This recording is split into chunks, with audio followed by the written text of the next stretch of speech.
Hello and welcome back to another easy online German pronunciation training. This is another video about the German R. In my first video I explained the pronunciation of the German R. It can be pronounced like a guttural R, and it can also be pronounced like a reduced R sound or unstressed E sound. So if you want to learn or improve your pronunciation, then watch my first video. It's 28 minutes long, so take your time, but after watching it you should know everything about the pronunciation of the German R in general. I remember one of my subscribers even wrote 28 minutes just for the German R. That's dedication. Yeah, and I think it's really dedication, and this is going to be another dedication to the German R. So today's topic will be the German R after consonants or grouped consonants. That's what we have in the German language too. So we start with the sound itself. It's a guttural R, also after consonants and after grouped consonants. And it's rubbed between the tongue, or the back part of the tongue to be more exact, and the uvula. So it's a uvular sound. It's not a palatal sound or a velar sound like the hard G sound G and the K or K in German.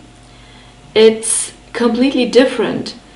So it's rubbed between the uvula and the back part of the tongue, so it's very throat related, and it equals the French R.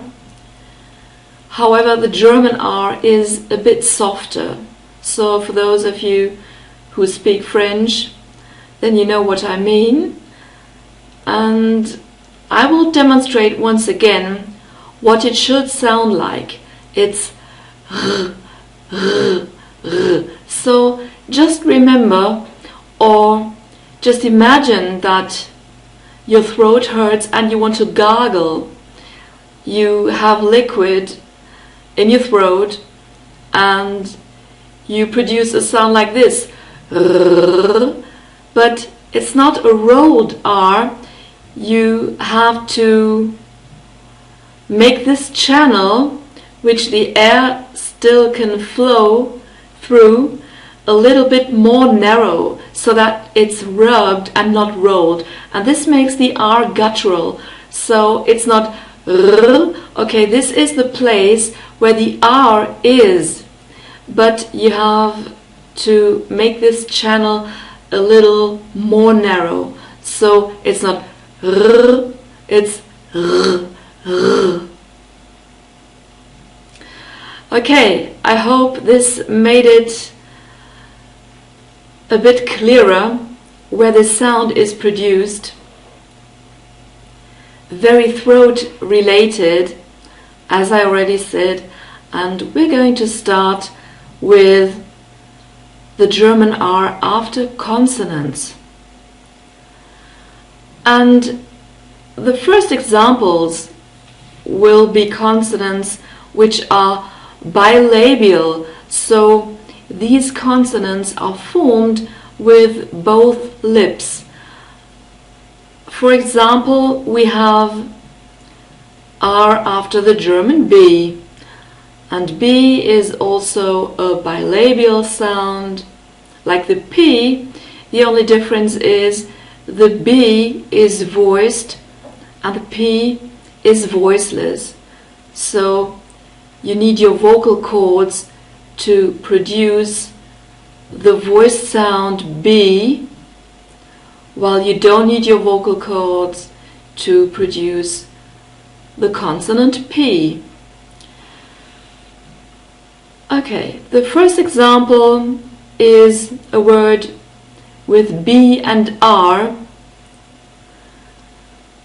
and I chose the word for to break and in German it's brechen. Brechen. So you see in the phonetic script that we have B and R, and the R is guttural.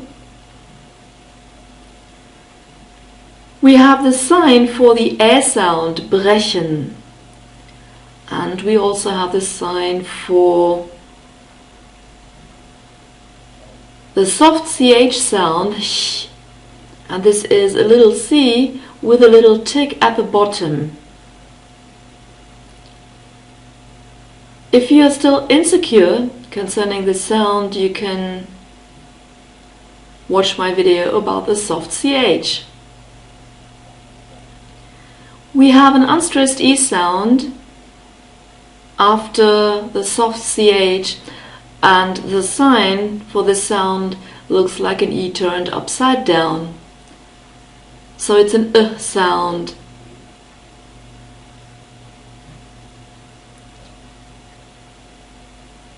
Okay, we have the stress on the first syllable, like in most of the German words, and that's why we have a little tick in front of the B. So it's brechen. And I think you could hear the r sound. Don't pronounce it too strongly. It has to be a little softer. Brechen. And the problem may be that the B is formed with the lips, so at the very front part of your mouth, and the R is very throat related, rubbed between tongue and uvula, so at the very back part of your mouth, and it may be difficult for those of you who do not have this sound in their own mother tongue to bring these two together. So it's quite different than the word break, because the R is also produced in the front of your mouth, but the German R is at the very back part of your mouth, so it's brechen.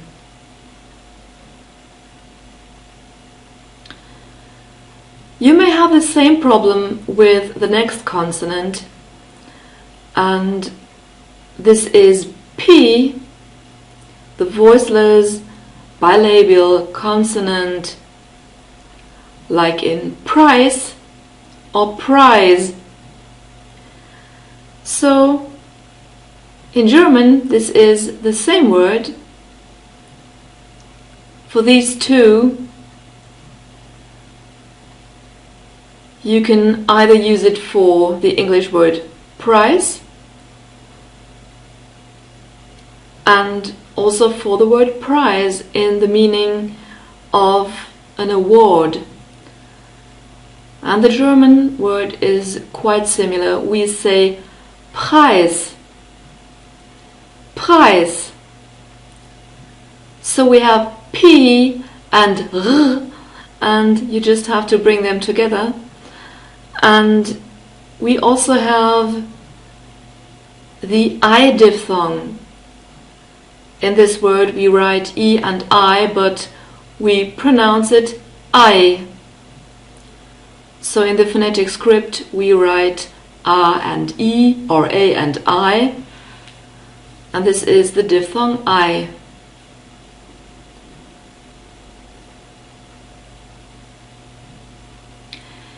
Then we have other consonants which are also formed in the front part of your mouth, and these are, for example, labiodental consonants. So they are formed with the upper teeth and the lower lip, like V or F. So you make a narrow channel, and the air is forced through this channel. Sometimes we have the R after the W, and the W is pronounced like the English V, always. It's not W, it's V. And as an example word, I chose the German word for to ring, and this is almost the same but with another pronunciation. So it's not ring, it's wringen. Wringen. So you have the problem again that you have v at the very front part of your mouth, and you have the R at the very back part of your mouth at the uvula, so it's wringen.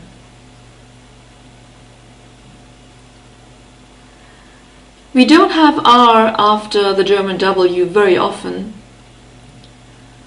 and in the phonetic script you can see we use a V for the pronunciation of the German W, and besides we have a short E sound, and we have NG, and this is the N sound. It looks a bit like an N, and unstressed E again in the last syllable, and the stress is on the first syllable again in this word. We have the little tick in front of the V in the phonetic script. More often we have the R after the F, like in the German word for freedom or liberty, and in German this is Freiheit. Freiheit. So we have the stress on the first syllable again, and we have the I diphthong twice in this word, Freiheit. So frei also exists as an adjective and means free, and heit is a German suffix.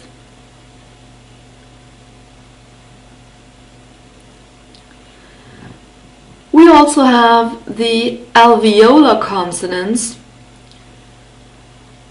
D and T, and they are formed with the tip of the tongue which is pressed against the alveolar ridge, which is the sockets of the upper teeth.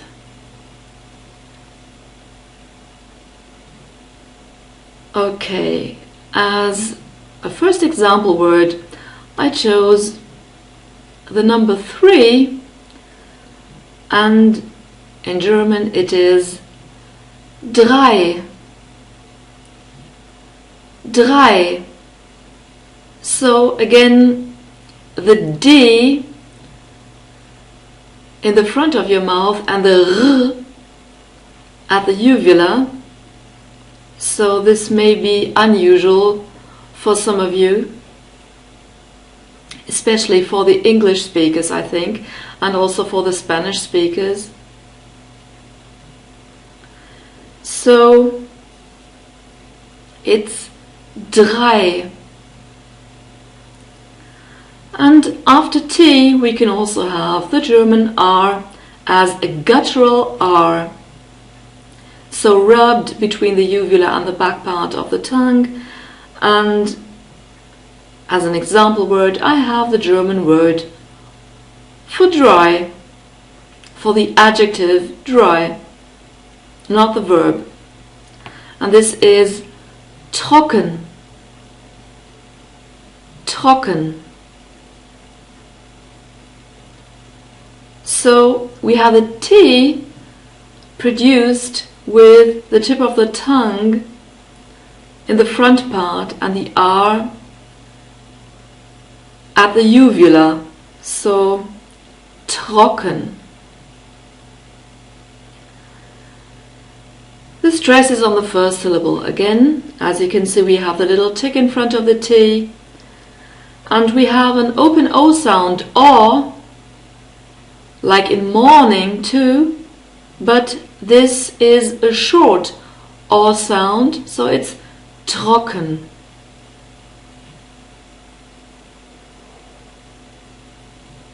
We can also have the velar consonants, the hard G sound G, and the K or K, as we say in German.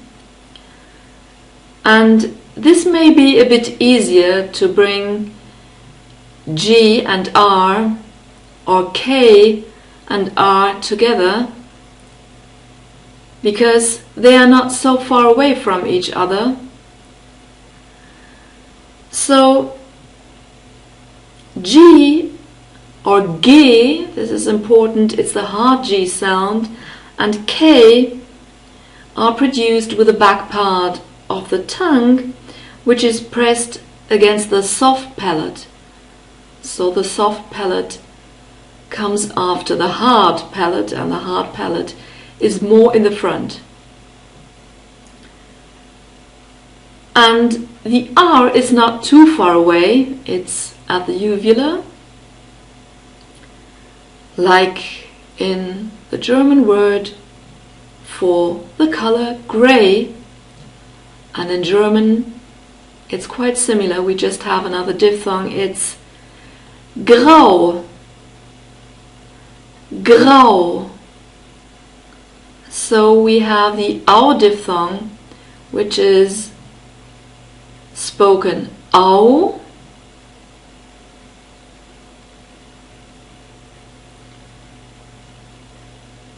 and the G is closer to the R if you compare the G and the K to the other consonants I already talked about. So this may be a bit easier. Then we get to the K and R, and I chose the example word for the English word ill or sick, but it's ill in fact. So it's krank, krank. The K also not too far away from the R, K and R. We have the N sound again after the A, and everything else is very easy, no special sounds in this word. Now we get to another topic. We can also have R after grouped consonants, and this may be a bit difficult, or even a bit more difficult. For example, we can have R after SCH, and SCH is spoken sh. So this is a post-alveolar consonant, the sh sound. So behind the alveolar ridge, or the sockets of the teeth, the tongue is bunched up at the palate, and the air flows through a groove in the tongue over the sharp edge of the teeth. But I guess I don't have to explain very much. You already know this sound. It's sh. The English native speakers write S and H, and in German we always write SCH, but it's the same sound. And we can also have R after this sound. So, like in the word for to write, and the German word for it is schreiben. Schreiben. So we have the sh, again produced in the front part of your mouth, and the R at the uvula, So it may be difficult to bring these two together too, and I think you have to practice just a little bit. Schreiben, schreiben. Okay, we have the I diphthong again in this word, and in the phonetic script we also have a special sign for the sh sound. This looks a bit like a big S, you can say, and the stress is on the first syllable again. We have some other grouped consonants, and the next one is ST, and at the beginning of a word we always speak it like sh and t, so like sht, and this is also the case in the German word for street. So we have sh and t and r, and this may be a bit difficult too. We say Straße, Straße. We have a long R sound here, the sh sound again in the phonetic script, and right after the sh sound we have the T, and we have the SZ. This is a special letter, but it's pronounced like a sharp S, Straße.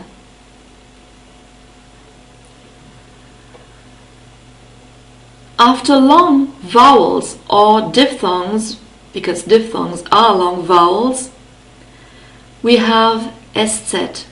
After short vowels, we use double S, just as a background information. Stress is on the first syllable. We have the little tick in front of the sh sign. And we have another grouped consonant, which is SP, and it's similar to ST. The pronunciation is shp at the beginning of a word or syllable. And in this case I chose the word for to speak, and the German word is sprechen. Sprechen.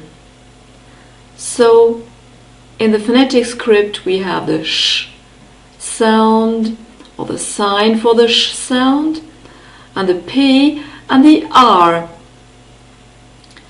So we have sh and P, and then we have the R right after the P. Sprechen. And the P is very far away from the R, so this may be a problem, but I think you just have to practice. We have the sign for the ä sound again, for the short I in sprechen, and we also have the soft ch sound, and this is a C with a little tick as the sign for the soft ch sound. Okay, this was a very special lesson about the German R, and if you still have problems, you can always contact me, write a comment, and I will answer or make suggestions about what you would like to learn, or where you still have problems. You can also visit my site www.easy-online-german.com for more information, and I hope this lesson was helpful. And don't forget to subscribe to my channel. If you like the videos, I will surely produce more. And for this time, I say bye-bye, or as we say in German, tschüss.